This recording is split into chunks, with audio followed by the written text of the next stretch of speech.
Howdy everyone, Poacher here with an Age of Magic video, and in today's video I'm going to give you a sneak peek at a new feature that is coming to the game. There's two features, they're tied together. The first feature that we haven't got access to yet, but I'm going to talk a little bit about it anyway, is the Titans, and the Titans are going to be a new game mode which we are going to be able to verse a boss, and by killing that boss you're going to be rewarded with artifacts, and the artifacts are the thing I'm going to show you in this video. Artifacts are something you can equip to your heroes and give them bonus stats. There's some pretty cool ones. There's some ones that are a bit, how you doing? But I'll show you them today. I'll show you most of them if I can. There's a lot. And if you have any feedback, any suggestions, by all means, leave a comment below. I will write it in my report that I pass back to Playcott. Just keep in mind, though, this is very early development, so a lot could change. And if you're interested in seeing this firsthand, I have a link to my stream below. We stream this stuff as well, and you can see it firsthand, suggest what you want to see, and I can hopefully get that going for you. So I'll show you artifacts. We do not have the Titans yet, but hopefully we can show that in a future video when they have that developed as well. So as you can see on the screen, we have Corvus, who has a weapon equipped to him and a piece of armor. The color represents the rarity of these items as well. So he has a legendary and an epic, and they're quite random with what they have attached to him. And the idea is that you're going to try and farm ones that connect to the hero. So if we click on Corvus, for example, we can see that he has two pieces equipped to him. We're going to click the weapon, and there's a lot of information, but once you start to understand it, it's not as much as you think it is. On the left hand side we have all the weapons. I'm sure this UI is going to be improved. Like I said, still very early development. So if I can get my mouse on the screen, here we go. On the left hand side we have all the weapons that we have collected. This is a test account, so they've just given me a bunch of weapons. I am hoping, and I'm going to also add some suggestions of myself for this video. I didn't word that correctly. I'm also going to add my suggestions to this video. I would like to see a feature within this game where we can look just at the weapons. We don't have to click on a hero to look at the weapons. I want the whole screen to show me my weapons. That way I can get rid of ones I don't like. I can keep ones I do like. I don't have to go through each one of these in columns of two, rows of two, whatever. It's 2 columns, 2 per row. It's a lot. I'm sure you're going to be able to collect a lot of these. As you can see, there's plenty here. I'm scrolling for quite a while. That's one thing I definitely want to see. So if we look at the middle here, Corvus has 4 symbols attached to him. I don't know what these symbols are called, but we're just going to go off colors, which is also going to be a little bit difficult seeing as I am colorblind. So bear with me, ladies and gentlemen, bear with me. But as you can see, Corvus has 4 colors, symbols attached to him, and the weapon also has 4 symbols. Now the way it works is each weapon will have different amounts of substats. As you can see, this one has 3. The weapon we have equipped has 4, and the one with 3 has 3 symbols on it. So the way it works is each substat is connected to a symbol, and if the symbol matches a symbol on the hero, it will unlock that substat. So as you can see on the right hand side, there are 4 substats to this weapon, but the 4th one is not active, or the second one is not active, and it gets pushed to the bottom. So if we use this weapon on Corvus, he will gain the bonus of these 3 substats, but this 4th one will not be active in combat. Now, at the bottom here, you see a whole bunch of heroes as well. What this is showing you is that this weapon that has 3 substats, these characters have 2 symbols that match 2, 2, 2. If you go down a little bit more, you can see that these heroes have 1 symbol. So, you know, if you get a weapon that you really, really like, or a piece of gear you really like, you click on one hero, you can go to the bottom and you can see exactly which heroes benefit the most from these weapons. Like I said, early development could change. And then we go into the substats themselves. So each weapon has and piece of gear as well, has a primary perk and then a range of sub perks. As you can see, it can be 1 sub, 2, 3, up to 4. Kind of like medallions, except these aren't going to be based off stats. These are actual effects. So this is probably one of my favorite effects, Ability Gambit. This is really cool. When you read it for the first time, you're going to think to yourself, what? Then you start to think, hey, which heroes does this? So I'm going to show you this at the end. This is really cool. We have single attack damage. So if we click on it, it's going to show me what it does. So single target damage increased by 40%. So something like that. And then we can go and click on the others. So skip turn. When dealing damage, the hero has a 30% chance to make the target skip one turn. So you could use this on an AoE hero. So for example, someone like Abyss Hound, Devourer. Devourer, whose two abilities are AoE abilities, one of them already being a skip turn, so may not be as effective, but you know, you could equip this to him, and he's going to have a chance to put characters to sleep. Then we have things like chance to ignore fortitude, pretty basic, initial initiative. So at the start of the battle, the heroes receive additional 25% initiative. So you're thinking to yourself, you got to really start thinking, who are these substats going to be useful for? When I see this, I instantly think Tiona. Okay, imagine Tiona being able to apply her dots ASAP before the enemy can cleanse them or attack, and or even putting it on a rock, getting that freeze out, stunning the enemy. But there are a lot of things to look at. Frenzy limits are a really nice one. Gives a 2% damage bonus for each missing percent of HP, the hero's maximum health. This would be interesting on someone like Ilios, who already gets this ability. The lower his HP, the more damage he does. So there's a lot. There's a lot of ones as well that, in my personal opinion, I don't think should exist on the weapons and the armor. So if we go back, we can look at the armor. In most cases, they're pretty similar between the two, but there are some things that you can't get on weapons that you can get on armor. So, for example, we have Death Save. Death Save's a really nice one. The hero will not die after taking critical damage, and he will recover, or she will recover 10% of their maximum HP. So, stuff like that.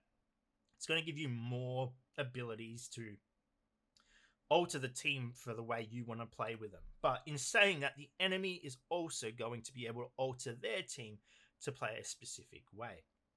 There's one, for example, called Sledgehammer, which increases the damage a character does depending on their max HP. So someone like Ghoul, for example, who's already a treacherous character who can do huge amounts of damage, having that artifact is going to apply a lot more damage to that hero. It becomes so much more dangerous to deal with. So stuff like that. There are some stats, for example, as well, that, like I said, I hope they do look into it. But for example, this one, initial debuff immunity. So if we click on this, initial debuff immunity at the start of the battle negates effects. Negative effects cannot be applied to the hero during the first turn. So that seems really good. The thing is, though, this is only one substat you need to apply to the piece of gear for it to be active. So it's quite an easy thing to apply to the hero. So my bit of feedback on this would be, this is extremely powerful because there are a lot of teams in the game that rely on debuffs to be applied for them to start doing what they need to do to win. Having this, for example, negates a lot of that team. A lot of people are just going to look to put this on a weapon or a shield or a piece of armor and instantly protect yourself from the first bout of debuffs, which is crazy. Really, really strong. So stuff like this. But this is the whole point of this. This is why we're testing it now, to get feedback, and yeah, that's what we're after. So I know I haven't shown a huge amount, but we can look at the list here. So we can look at primary main perks and additional perks. So I'm not going to go through all of them, but I'm going to scroll down here. If there is something that you see and you want to know exactly how it works, by all means, write it in the comments below. If I have time, I will write to you what that ability does, and then you can go ahead and write feedback on that if you want. But let's go over some of my favorite ones. We have Ability Gambit. We're going to go to that one, Ability Gambit, and I'm going to show you the character I applied Ability Gambit to. I applied ability gambit to Banshee. Now let me find my Banshee. She's somewhere. Here we go. She should. Oh no, I took the weapon off her. Okay, sorry. Let me find ability gambit and apply it to her. Let me get the all, and there should be a legendary one. We're going to equip it. Okay, beautiful, beautiful, beautiful. All right, let's look at ability gambit. Ability gambit. The hero cannot use special abilities, but the damage of their basic ability is increased by 300%.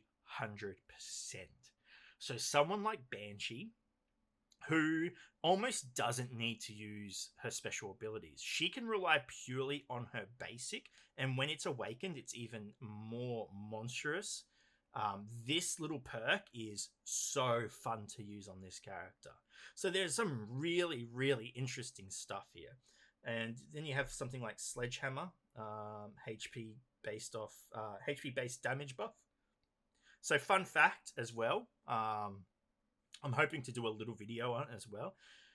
There is a character in this game that exceeds now has the highest amount of max hit points that can possibly be achieved. And I know there's always going to be one hero in the game that has that title, but one that's recently come out exceeds that title by a lot. So I'm going to show that in a little video. It's fun. I'm not going to spoil anything.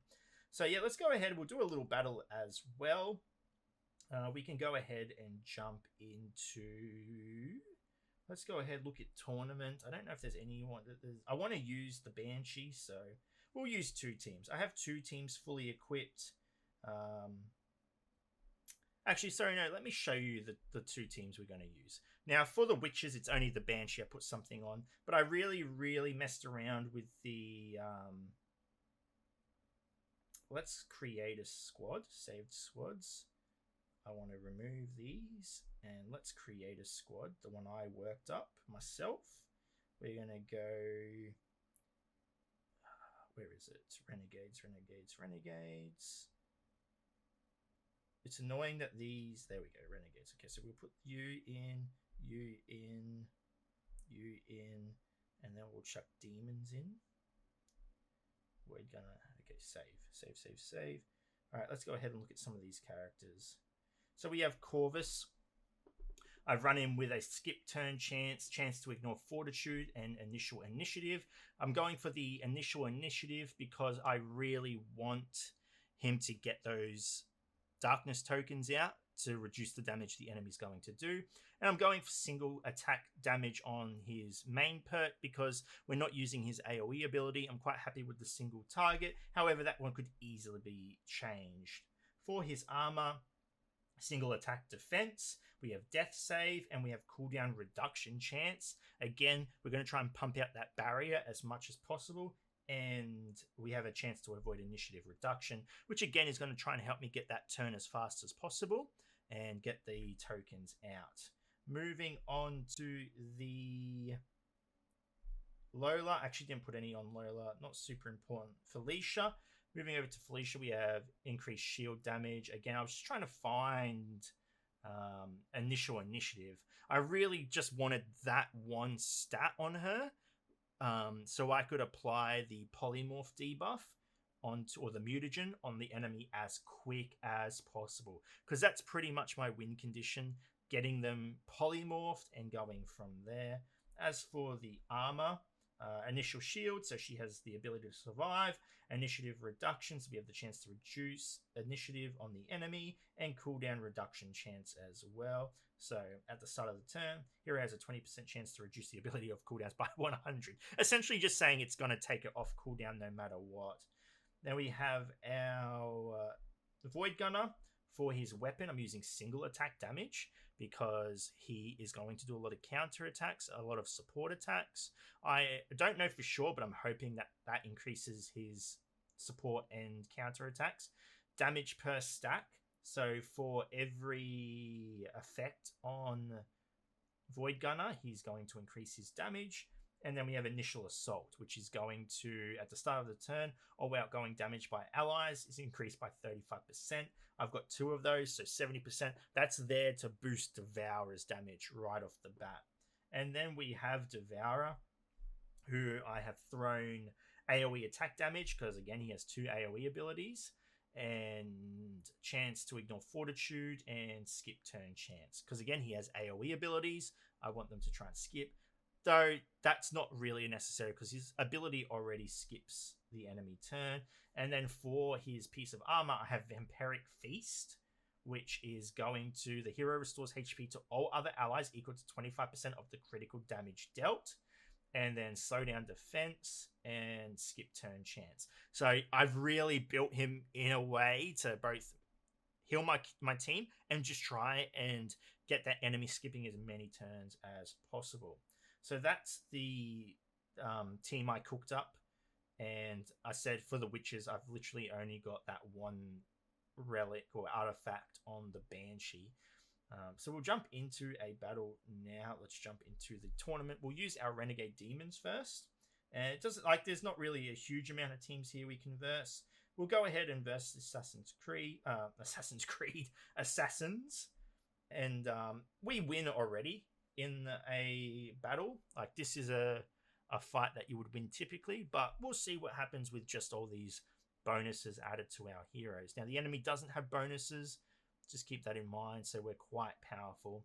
So as you can see, we have a lot of initiative on a few of my characters already. We're going to go ahead and apply the mutagen to the enemy. We're going to go ahead and do our AoE. And while that Yuki is up, we're in a little bit of strife, but we should be good. And we're going to go ahead and just keep attacking, trying to get rid of that Yuki. Okay, she puts her barrier up. That's fine. I've already got 5 stacks on the Corvus, so I mean this is just a stall fight at this point. There's nothing really to it, nothing the enemy can do to us, and we can go ahead and just do whatever we want until that barrier comes down. And to be honest, you see we've already got our mutagen back up. We've reapplied it, and we've got the Captain John asleep. We've got our shields back up already.